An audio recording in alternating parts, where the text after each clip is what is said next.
माताओं से कहते हैं तुम्हारे भाग्य में बहुत धन है, तुम्हारे भाग्य में बहुत धन है, तुम्हारी संतानें कितनी है वो बता रहा है। ये हाथ में लाइन खिंची हुई है कोने में, इनको गिनकर कहता है 1 2 3 आपके 3 संतानें हैं। अब तुमने कहा ना तो भैया जो तो तुम गलत कह रहे हो, हमारे तो एक ही है। चुप रहो, 2 खत्म हो गए, सौजा में लिखे हैं। बोले साहब हमारे तो एक खत्म ना है। वो पागल भैया, 1 महीना के गिर गए 100। हाँ जवाब तो तुमने सही कही, फंस गई वो अपनी बात में। आचार्य जी होशियार हो गए। हाँ हो तो तुम सही बताओ, जवाब तो हम लोग भूल गए, सो तुमने बताए दे। कहां तक झूठ छुपाओगे, कहीं ना कहीं फंस जाओगे। जीवन में ये चीज तो संभव है कि 2 3 4 संतानें महीने 2 महीने के होकर के खंडित हो जाती है। वो कहीं ना कहीं तो अपनी झूठ को चिपका ही देगा। तुम्हारे पास बड़ा पैसा है लेकिन पैसा रुकता नहीं है। अब भैया काऊ के पास रुको है तो हमें बताए। साहब बात तो सही कह रहे हो, अब रुके कैसे? ऐसा करो रुकन लगे तुम 501 लाओ। जब बताओ माताओ 501 तो तुम्हारे सामने ही जा रहे हैं, तो रुक कैसे जाएगा? 501 रुपया तो वही कहते ही कहते जा रहा है, तो बाद वाला कैसे रुक जाएगा? पहले तो भाई 501 रोक कर दिखाओ जो मांग रहे हो। बोले काहे के लिए? तुम तो कह रहे थे धन रुकेगा, आज तो 501 जा रहे, पहले तो इन्हें रोको ना। धन रुकता नहीं है तो वो चालाकी से 50 रुपये सतीश शाक्य नगला धन सिंह आपकी तरफ से आए हैं, बहुत बहुत साधुवाद है। एक बात बताओ माताओं, ग्रह तुम्हारे खराब हैं या फिर जो तुम्हारे द्वार पर तुम्हारे ग्रह देखने आया उसके खराब है? कटोरा लेकर के जो भीख मांग रहा है ग्रह उसके खराब हैं कि तुम आराम से थाली में बैठ करके पनीर खा रहे हो, तुम्हारा ग्रह खराब है। थाली में बैठ के नहीं, मतलब बैठकर थाली में। हाँ जमीन पर बैठकर कुर्सी पे बैठ के। अब माताएं सोच रही हैं थाली में बैठ के को खाता है? बताइए ग्रह किसके खराब है? वो कटोरा लेकर तुम्हारे ग्रह शांत करने आया है, उससे ये कह दो भैया तू अपने शांत कर ले, हमारे तो सही है। भूखा तो तू फिर रहा है, रुपया तो तू मांगता फिर रहा है, और ग्रह हमारे शांत करने आया है। तेल और घी तू मांगता फिर रहा है। ये ग्रह शांति के नाम से अपना धंधा कर रहे हैं, तुम्हारे ग्रह शांत नहीं कर सकते, क्योंकि तुमसे ज्यादा तो नहीं के खराब हैं। जो सवेरे खाली पेट निकले आए, बोले माता जी 2 रोटी हो तो हमें दो, और तुम्हारे ग्रह शांत करेगा वो। इसलिए इस आडंबर से दूर हो जाइए। कोई ग्रह शांत नहीं किया जा सकता, ग्रह तो सूर्य है, अगर कोई कर सकता है तो शांत करके दिखाए। आज तक किसी ने भी सूर्य को शांत नहीं कर पाया। जिसमें आग है उसे शांत नहीं किया जा सकता। आज से नहीं है, करोड़ों वर्षों से सूर्य में आग है और हमेशा रहेगी।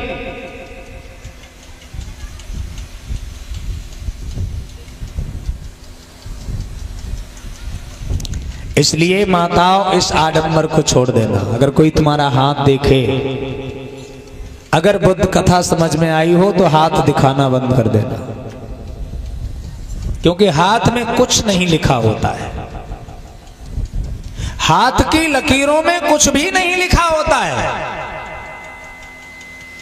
अगर लकीर में लिखा होता तो तुम सड़क पे अगर किसी का एक्सीडेंट हुआ हो तो उसकी हाथ की रेखा देखना, उसकी रेखा वहां खत्म नहीं हुई है।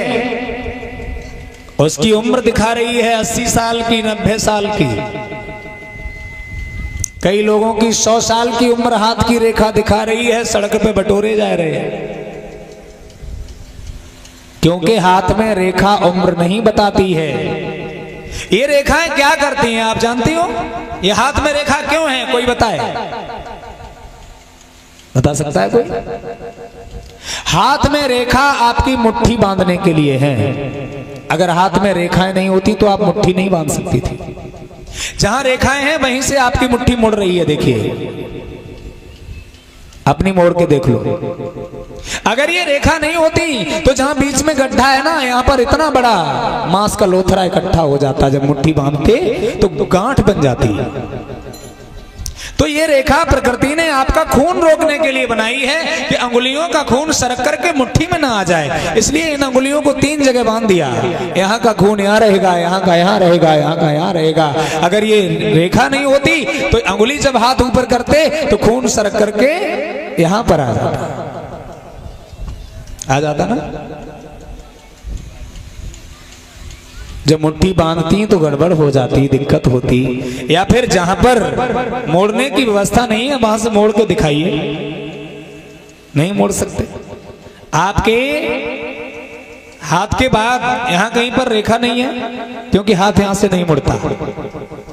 जहां से अंग मुड़ रहे हैं वहां पर आपको एक रेखा मिलेगी। केवल हाथ में ही नहीं, मस्तिष्क में भी जब आप अपनी भौहें सिकोड़ते हैं तो आपका मस्तिष्क जो है 2-3 जगह सिकुड़ता है, वहां पर रेखाएं बन जाती हैं।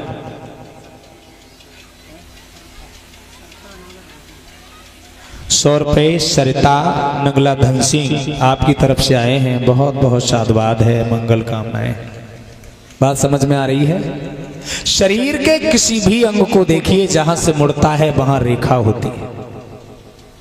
अब रेखाओं का मतलब ये नहीं है कि रेखा में तुम्हारा भाग्य लिखा हुआ है। ये लोग भाग्य बताने के बहाने से तुमसे रुपया ठग करके तुम्हारा अपना धंधा चला रहे हैं और तुम्हारे मन को शांति दिला रहे हैं।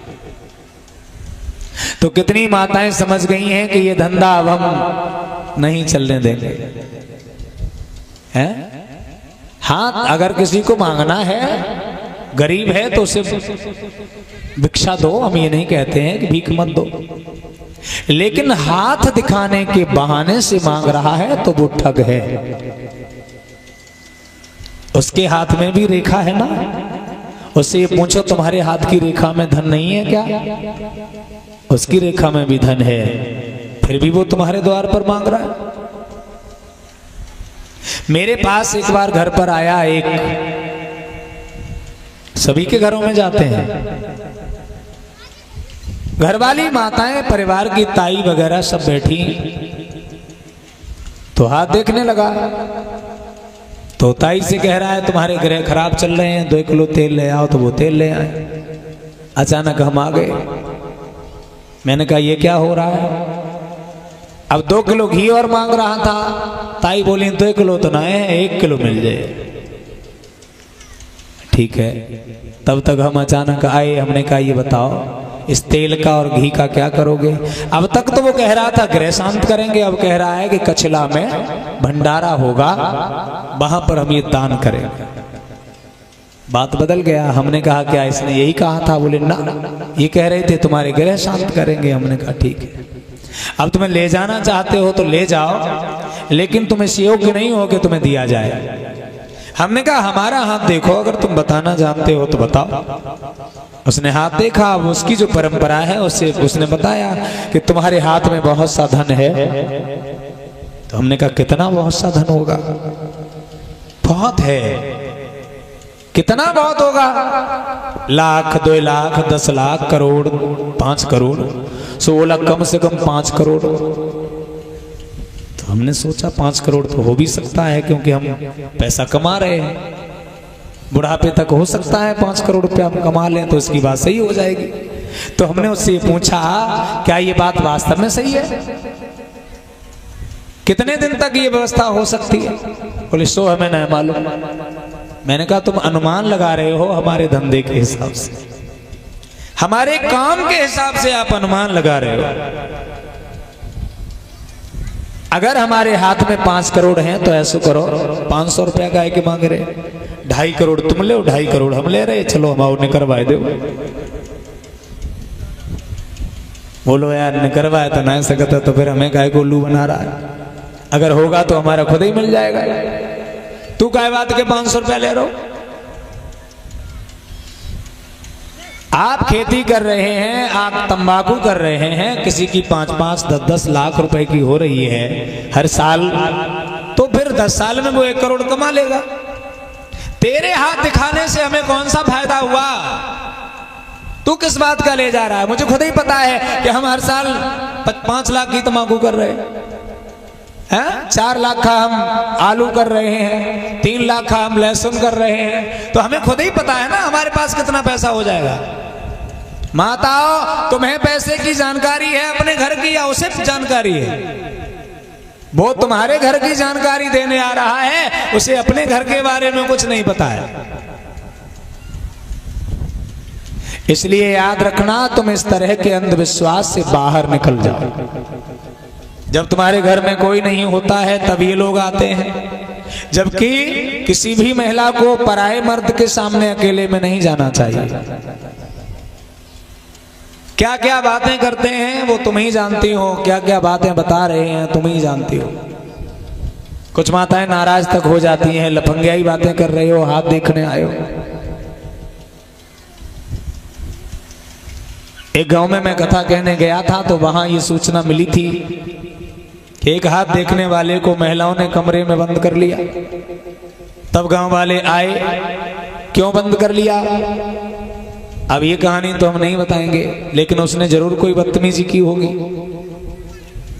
तो ये लोग मौका देखते हैं, जहां 4 लोग खड़े होंगे कभी हाथ देखने नहीं आएगा, और जहां महिला अकेली होगी वहीं पर जाकर के हाथ देखेगा, क्योंकि वो घुमा करके महिला के दिमाग को अपनी चाल में फंसा लेता है। फिर वो अपनी अलमारी में रखे भाई पैसा की चाबी खोलकर निकाल लाती है। आदमी प्रश्न करेगा कि हम नहीं देंगे। माताओं, तुम्हारा पति पूरे दिन में 400 रुपए कमा पाता है, मजदूरी करता है तो, और वो 500 रुपए तुमसे 501 रुपया 1 मिनट में ले जाता है। तुमने उसे पैसा दे करके अपने पति के पूरे 1 दिन की मेहनत को बर्बाद कर दिया। और तुम्हारा पति कमाना बंद कर दे तो फिर तुम्हारे हाथ का खजाना निकल आएगा क्या? इसलिए याद रखना, लुटेरों से सावधान रहो।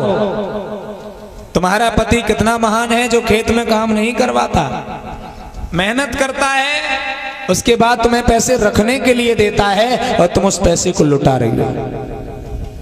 लुटा इसलिए रही हो क्योंकि वो तुमने मेहनत नहीं की। अगर ये मेहनत तुमने की होती ना तो तुम्हें लगता कि इस पैसे की कीमत कितनी है। इसलिए भक्तों के और इन ढोंगियों के जाल में मत फंसो। सबसे ज्यादा हमारी बहनें, हमारी माताएं फंसी हैं, और वो इसलिए फंसी हैं क्योंकि वे पति के कमाई की, पति की मेहनत की कीमत नहीं जानती। भूखा प्यासा रहता है दूसरे के खेतों में, मजदूरी करता है। अगर वो बीड़ी पीने भी बैठ जाता है ना तो मालिक कहता है, अच्छा तो मैं चाहता हूं बीड़ी पी चुके। सोचिए उसके दिल पर क्या बीतती होगी जब तुम 500 रुपया दक्षिणा में दे देती हो। बच्चों की फीस समय से जमा नहीं कर पा रहा है और तुम ढोंगियों को दे रही हो। बच्चों की ड्रेस नहीं बना पा रहा है और तुम ढोंगियों को लुटा रही हो।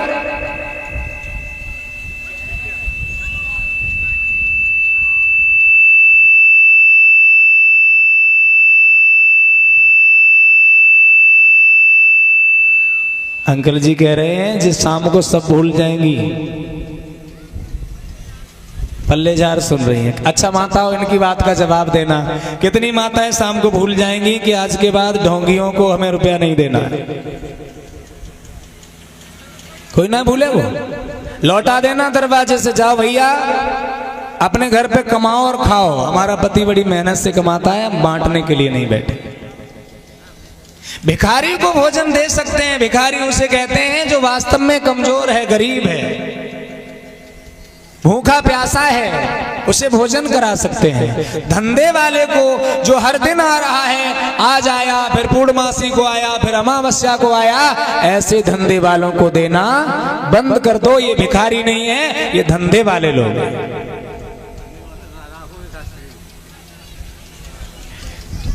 51 रुपया सम्मानी महावीर सिंह जी यादव नंगला रते आपने भिजवाए हैं। बहुत बहुत साधुवाद है। कह रहे हैं आप धंधा नहीं चलने दोगे लगता है।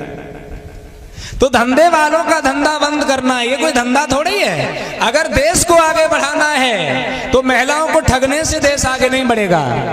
अगर आगे बढ़ाना है तो नया काम करिए। दसियों लाख लोग भीख मांगते फिर रहे हैं इसी पत्रा के नाम से। 10 लाख लोग अगर देश को आगे बढ़ाने के लिए किसी कंपनी में काम कर रहे होते या कुछ और काम कर रहे होते तो पैसा सरकार के पास बढ़ता कि नहीं बढ़ता। इसलिए देश गरीब होता जा रहा है, पाखंडी बढ़ते जा रहे हैं। और पाखंडी अगर देश में घटने लगे तो देश की विकास दर बढ़ जाएगी, देश का विकास होने लगेगा। बोलिए भगवान बुद्ध की।